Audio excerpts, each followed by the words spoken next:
Welcome to Bag Work with a Twist. Today, I'm going to teach you about a workout called TENS.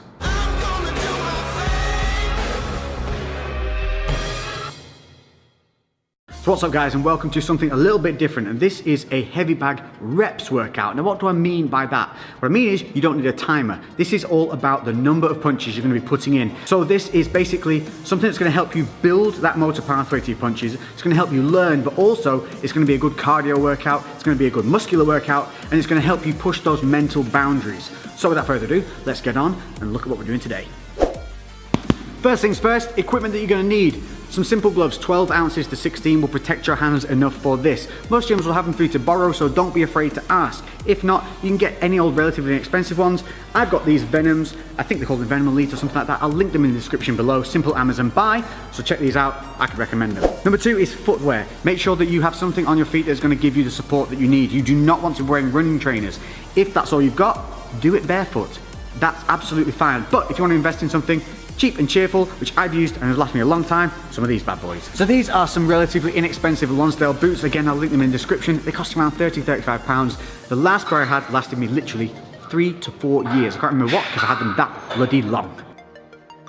So this is specifically a heavy bag routine, and I'm going to show you why.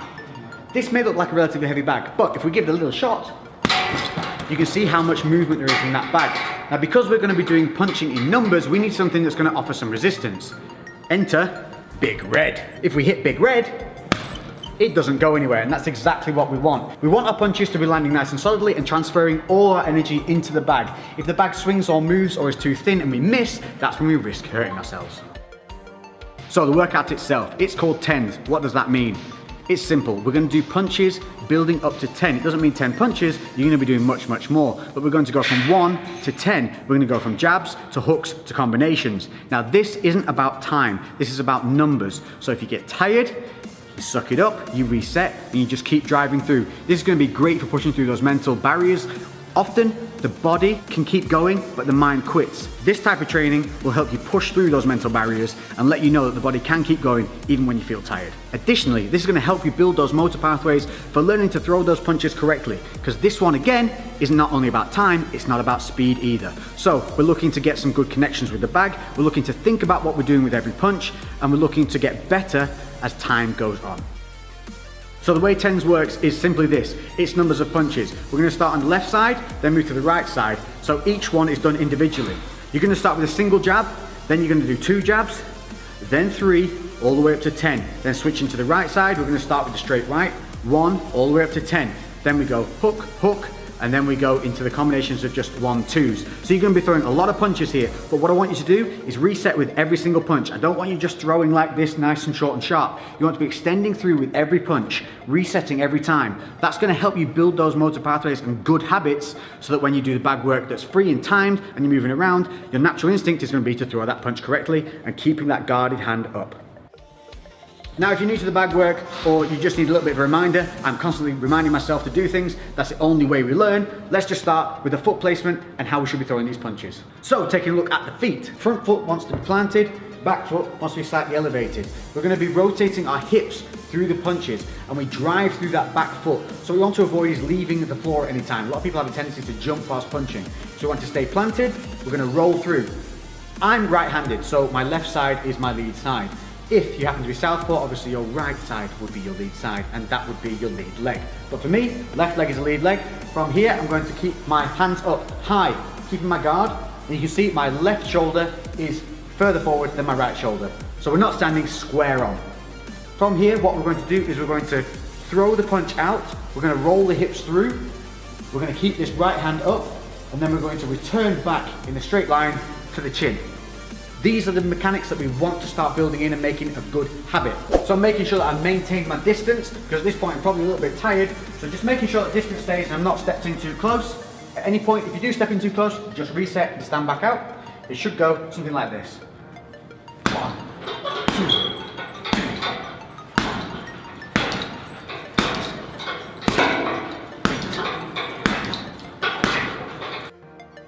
So moving on to the straight right. This is a much bigger shot. So it's going to travel more distance, it's going to be a little bit slower. So again, don't try and go too quickly. We're going to keep that left side forward, not standing too square. we're going to keep the left guard up this time, and we're going to roll through with that big right punch, and then bring it back to the chin. So like I said, this is going to be slower, it has to travel further. I really want to roll my hips through, driving off that back leg.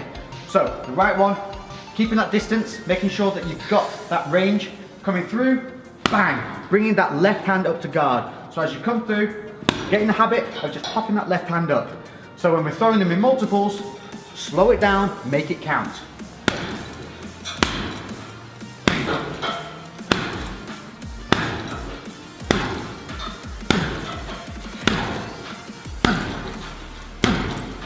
And you can see how I'm not throwing that too quickly, I'm resetting, I'm thinking about my foot position. If I lose foot position or I wobble off, don't worry about it.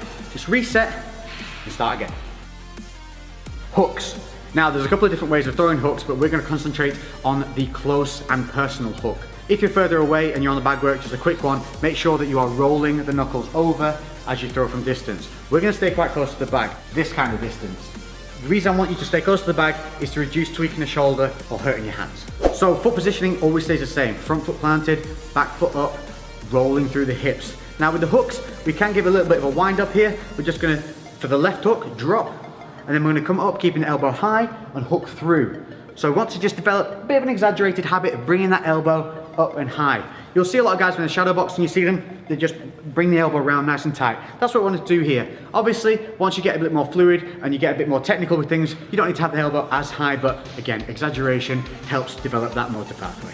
With the hook, I also want you to stay at head height. What a lot of people do here is they have the habit of hitting at around about the neck, because it's just a little bit lazy. As you get tired, the hands will drop. So try and focus on a point on the bag that is head height. From there, you're just going to roll in, boom, hit that punch. As soon as it lands, you're going to bring it back to the chin. And remember, we want to whip through with the hips. So give it a real nice little and spin on that back foot, really drive through, push the hips all the way around. Again, slow it down, make them singular punches, resetting defenses each time.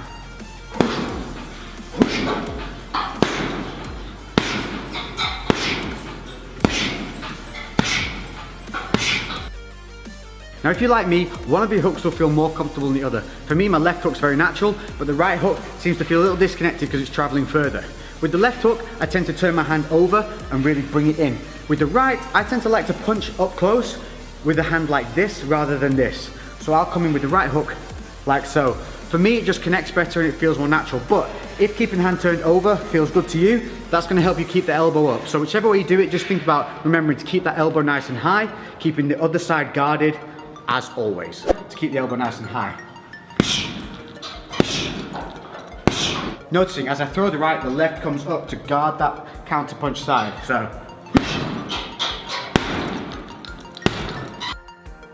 So by now, the sweat should be flowing, you should be feeling it in the lungs, and we're gonna move on to a 1-2 combination. Nice and simple. So for this, you're gonna be doing one punch straight after the other. You're gonna be coming in with a jab, then rolling back through with the straight right.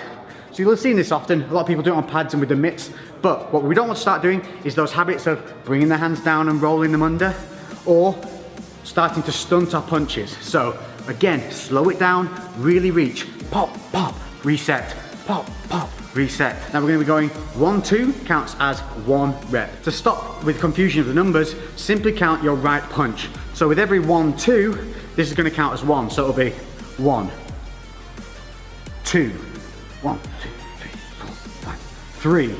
Make sense? It looks something like this. Always keep the hands up as well. As you get tired, your hands are going to want to drop. So don't let that happen. So here we go. 1, 2, 3. Always counting that right hand. So now when I get to 4, it's actually 8 punches. I'm only going to count the right. 1, 2, 3, 4. So by the time you get up to 10, you're actually going to be doing 20 punches. So there you have a nice variable that is an untimed, great workout using the heavy bag that's going to help you build that motor pathway. It's going to seriously work the muscles of the triceps, the back, the core. Make sure that you're driving through your legs. Make sure that guard stays up. Don't let the hands drop. Break those mental boundaries. I've been Lex. If you've enjoyed this, make sure to hit that like button. Comment below with anything else you'd like to see on the bag or any questions you might have. And I'll catch you guys in the next episode. I'm out.